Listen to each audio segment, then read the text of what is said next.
Hey, it's Troy. I just thought I would tell you a little bit of the story behind the song for Did the Angels Cry?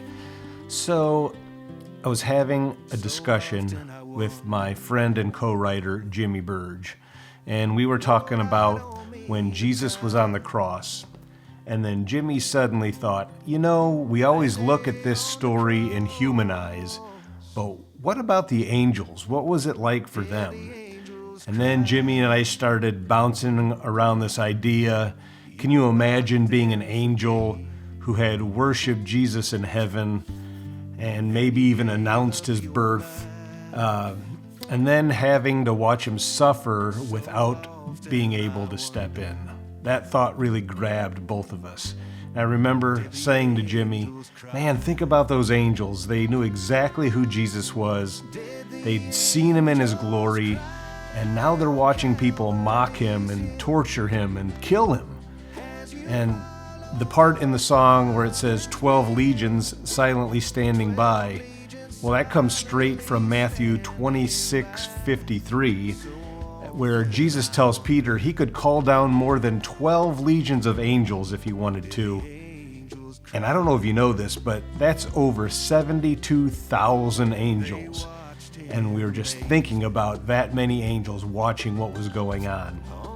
A massive heavenly army all ready to rescue Jesus with just a single word, but they had to hold back.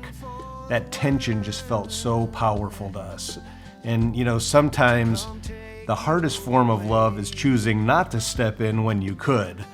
We do that with our kids, right? Like when you see them struggling with something and it's something you could fix, but that what they're going through and learning is worth the pain. I kind of imagine maybe it was a little bit like that for the angels, but infinitely more difficult, watching their creators suffer when they could have had the power to step in and stop it. When we got to the bridge of the song, we wanted to shift the mood because, we know the cross isn't the end of the story, right? So we started thinking about Easter morning, and I said to Jimmy, what about when Jesus rose? Did they cry then too, but tears of joy? That's where we got the lines, did they cry on that morning when you rose from the dead, defeating the devil with your blood that was shed? What I love about performing this song is how it helps people connect with Easter in a fresh way. I'll have folks come up and say, I never thought about it from that angle before. And it gives people a new doorway into a familiar story. But the funny thing is, we don't really actually answer the question in the song whether or not the angels cry, because the Bible doesn't tell us that. But asking the question opens up this space for thinking more deeply about what happened on those days.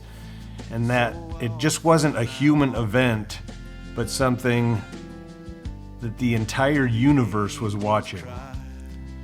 I guess what I'm really trying to say with the song is that if beings who stood in God's presence were moved by what they saw that day, how much more should we be moved?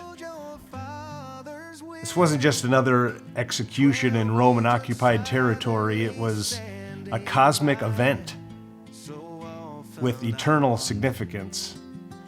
And sometimes looking at it through different eyes helps us grasp just how extraordinary it really was.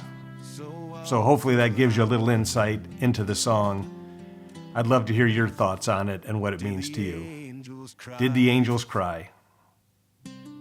We don't know, but we can understand why they would.